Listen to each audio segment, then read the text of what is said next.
Languages have been evolving for many thousands of years.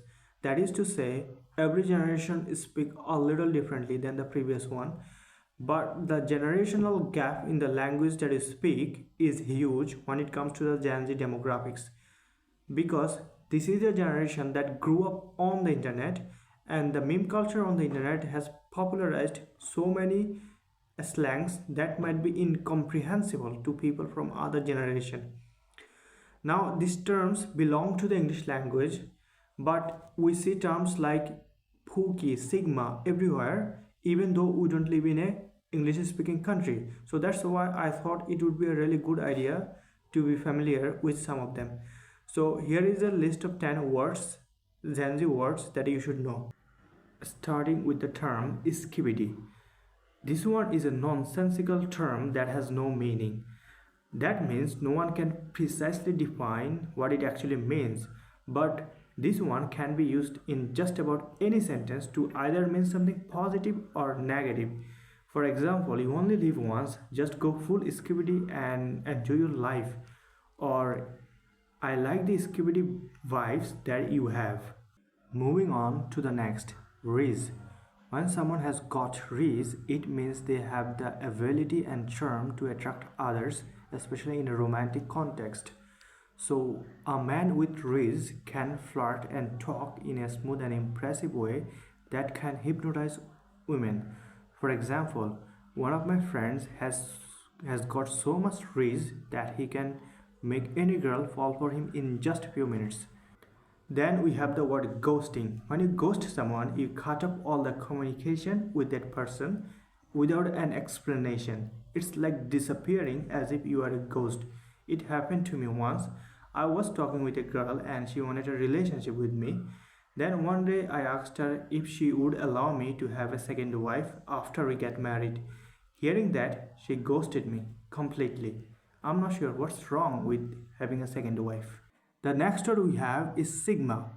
A sigma is much similar to a so-called alpha male, so it refers to a self-reliant, independent, and dominant man who does not concern himself with the opinion of other. It is someone who is very cool and does not conform to the societal norms. For example, most of the time, those people who consider themselves to be sigma are actually people who are deeply insecure and weak, such as Andrew Tate. Next in the line is the word simp. A simp is someone who tries very hard to please others at the cost of their self-respect, especially in a romantic context. For example, you could say to a girl, "Hey senorita, I would be a simp for you." That means I would do anything to get your attention. And you could also use this word as a verb. For example, stop simping over her. She's out of your league. Next on the list, we have the term pookie. It's a term of endearment, just like honey, babe. It is used to express affection for someone you love. And it can also be used as an euphemism to refer to something that is cute, adorable, like a cat.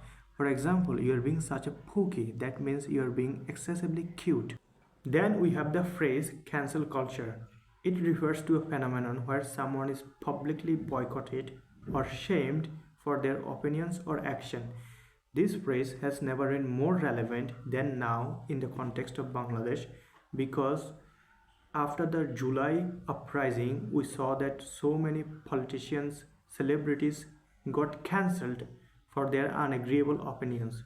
We could say that they were victims of cancel culture.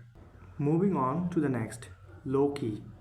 It is used to describe something that is very simple, subtle, and quiet in a way that it doesn't attract a lot of attention. And it could also be a synonym for secretly. For example, you could say, "I low-key agree with him." That means you secretly agree with him, but you don't show it to people. Another example might be, "We are going to have a low-key wedding with only our close family and friends." Then we have high-key. It is simply the antonym of low-key. For example, we are going to have a very high-key wedding with hundreds of people. This is the types of wedding that people of Bangladesh have. It is part of our culture, especially in Chattogram district.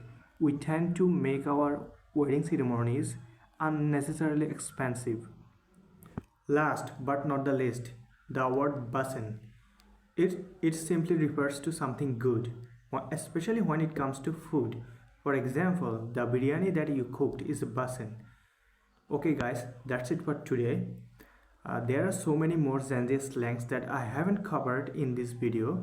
Let me know in the comments if you want a sequel to this video where I talk about other Zanzi slangs. So bye, have a nice day.